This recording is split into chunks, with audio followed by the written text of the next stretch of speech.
As the child of Mexican immigrants to the US, you might guess what my beliefs on immigration are. With that said, there is a long history between the US and Mexico that is often disregarded when talking about immigration. For that reason, I decided to use the US and Mexico as a case study for what context and history might look like when pursuing mercy and solidarity. The Ignatian pedagogical paradigm is a method for teaching rooted in St. Ignatius' spiritual exercises. The paradigm starts with understanding context and experience and moves towards reflection, action, and evaluation. When discussing the current context for immigration, we often look at people, but we overlook the history that is involved. And this history starts after Mexico's independence in 1821. At that point, all of the land in white belonged to Mexico. This includes part of or all of California, Nevada, Utah, Arizona, Wyoming, Colorado, New Mexico, Oklahoma, and Texas. The area was settled, though not heavily populated, by Mexican people. So Texas was annexed by US in a move which the Mexican government considered invalid in 1845. And this tension rose to the Mexican-American War, which ended in 1848. And then in 1854, the Gadsden Purchase happened. So all of this land was land where Mexicans continued to live. And in the 1930s, President Herbert Hoover blamed these Mexicans, in part, for the Great Depression. Over the course of the next decade, 2 million people were deported in what was called the Mexican repatriation. About half of them were US citizens. So as the US entered World War II in 1841, there was a great need for labor as American soldiers were going overseas to fight and were leaving behind jobs. The solution to filling these jobs was to turn to a people that were willing to work in the US to make sure that the country was able to produce at a level that would keep itself afloat, even during the war effort. The Bracero program was just that. The program, which technically ended in the 1960s, invited Mexican workers to come to the US and work jobs that were necessary for a wartime economy.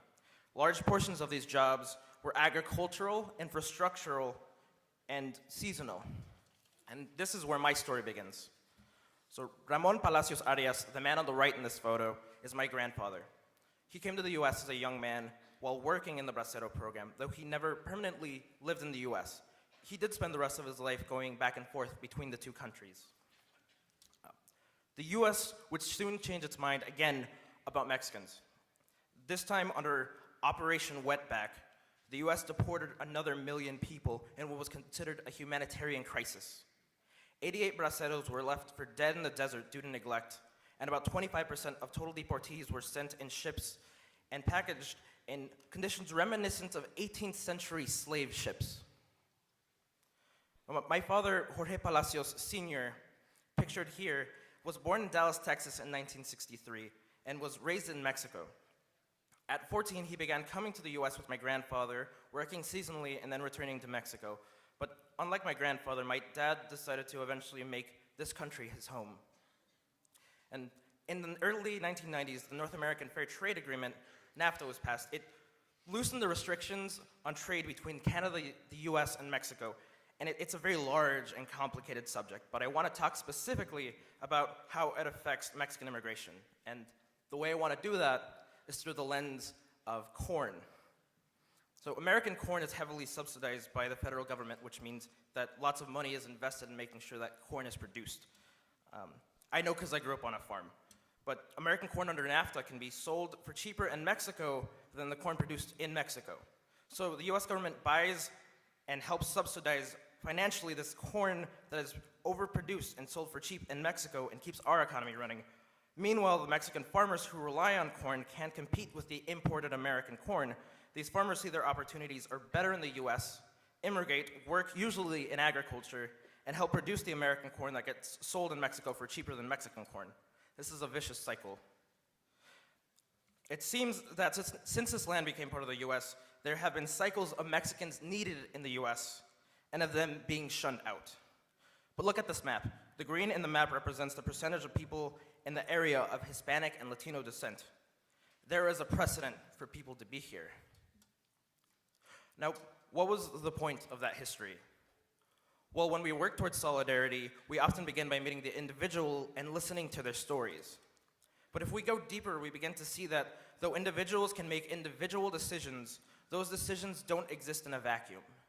This context challenges us to transcend the borders between individuals. And mercy is found first in the story and then in the action. That's true with stories about individuals, groups of people, or even entire histories between countries. Beginning to know the history of injustice helps us in understanding patterns of injustice and how we might act to choose in breaking those patterns. I use this example of the relationship between the US and Mexico for two reasons. It's timely, and it's something that I know very personally. But I haven't begun to scratch the surface of this topic. But the point is that every topic that we talk about here can be explored in a similar systematic manner. And many people, such as Jorge Tello, who spoke last year, have stories to tell. And there will be times to learn and question and listen and discuss. We are entering into the experience and context part of the Ignatian pedagogical paradigm. Tonight you will have time to share, be present, regroup, and truly enter into the reflection stage. And tomorrow, when we go to Capitol Hill, we take action.